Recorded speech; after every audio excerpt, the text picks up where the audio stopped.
Glória a Deus. Glória a Deus. Vamos sentar, irmãos. Fiquem à vontade. Glória ao Senhor Jesus. Que bênção. Hosana é o nosso rei, né? Essa palavra em hebraico, né? Hosana. Se eu não me recordo, vem, Senhor, e salva-nos, né? Essa palavra, né? Então a gente proclama que Jesus é o nosso rei e nós precisamos dele, né? Para a salvação. Hosana significa bem-vindo, né? Bem-vindo também. Que bênção, né? O Senhor é maravilhoso, o Senhor é tremendo, tem feito grandes coisas em nossas vidas. Glória a Deus, Amém. Glória a Deus. Amém. E nós temos uma lição maravilhosa para a gente estudar hoje, que fala sobre perseverança na caminhada. Será que a gente precisa ter perseverança no dia a dia? Como tem que ter, porque se não tiver, você desanima. É verdade, né? A gente tem tantas dificuldades, tantas lutas, tantos desafios no dia a dia, né? A gente precisa ter resiliência, né? Constância, perseverança para a gente permanecer no caminho do Senhor. A gente vai ler uma história muito especial de um milagre que Jesus fez em uma família, a família de Jairo. Vamos abrir as nossas Bíblias lá no livro de Marcos, Evangelho de Marcos, no capítulo 5.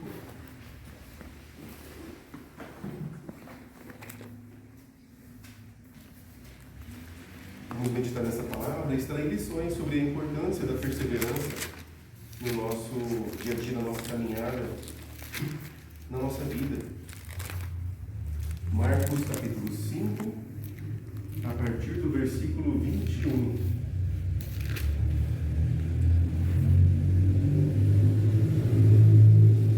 Até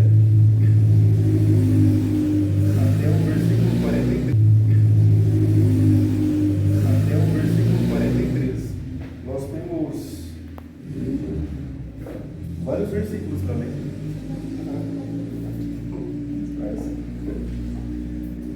Marcos 5, 21.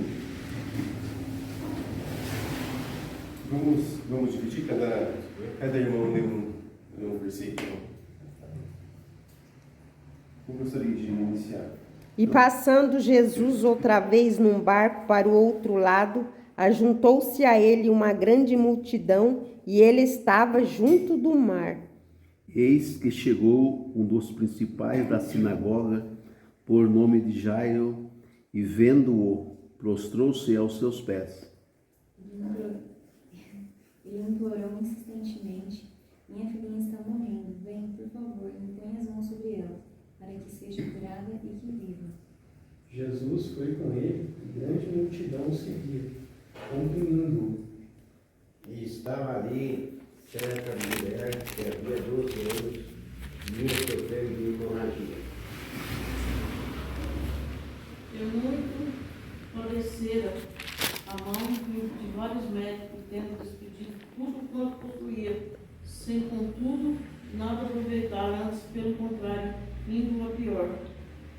Tendo ouvido a fama de Jesus, a mulher chegou por trás, no meio da multidão, e tocou na capa dele. Porque ela pensava consigo mesma: se eu apenas tocar no manto dele, serei curada. E logo se lhe secou a fonte do teu sangue, e sentiu no seu corpo estar já curada daquele mal. E logo Jesus, conhecendo que a virtude de si mesmo saíra, voltou-se para a multidão e disse: quem tocou os meus vestidos? Responderam seus discípulos: vês a multidão aglomerada ao teu redor e ainda perguntas: quem tocou em mim? E ele olhava em derredor para ver quem o fizera. Então a mulher, sabendo que tinha acontecido, aproximou-se e prostrou em seus pés e, tremendo de medo, contou-lhe toda a verdade. E ele lhe disse: filha, a tua fé te salvou, vai em paz, fica livre do teu mal. Enquanto Jesus ainda falava, chegaram alguns da casa do chefe da sinagoga, dizendo: a sua filha já morreu, por que você ainda incomoda o mestre? Porém, Jesus não fez caso dos comentários deles e disse a Jairo: não tenha medo, apenas creia.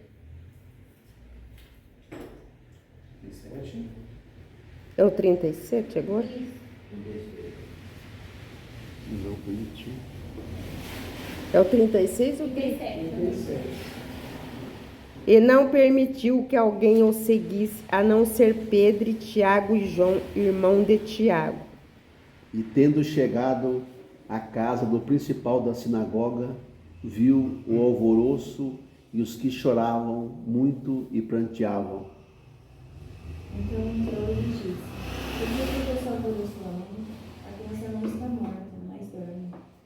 Mas riam-se dele. Contudo, tendo mandado sair todos, tomou o pai e a mãe da menina e os que o levavam consigo, e entrou onde a menina estava deitada. E tomou o pé da mão e lhe disse: Talita cum, o que significa menina, eu te ordeno, levanta-te. Imediatamente o menino se levantou e pôs-se a andar, pois tinha 12 anos. Então ficaram todos de sobremaneira admirados. Mas Jesus ordenou-lhes expressamente que ninguém o soubesse e mandou que dessem de comer a menina. Amém. Olha que história fascinante que nós temos, irmãos. A gente tem a ressurreição da filha de Jairo. Jairo, ele era um dos chefes da sinagoga na cidade de Cafarnaum. Cafarnaum era um centro missionário que Jesus ele operava. E Jairo ele era um daqueles que administravam a sinagoga, né? O tempo ali onde eles se reuniam para a ministração da palavra, para cultuar ao Senhor. Ele era um homem de posição, um homem de autoridade, que estava ali entre os fariseus, os escribas, né? E uma dificuldade sobreveio sobre a vida dele, sobre a família dele. Sua filha de 12 anos adoeceu. A palavra não fala o que ela teve, né? Mas era uma doença grave, uma doença gravíssima, e todos os recursos já foram utilizados e não foram suficientes para resolver aquela situação, aquele problema. Mas Jairo conhecia Jesus, ele tinha ouvido falar das curas, dos milagres, das obras que Jesus havia feito e, não se importando, né, com o que as outras autoridades iriam pensar ali, o que ele fez?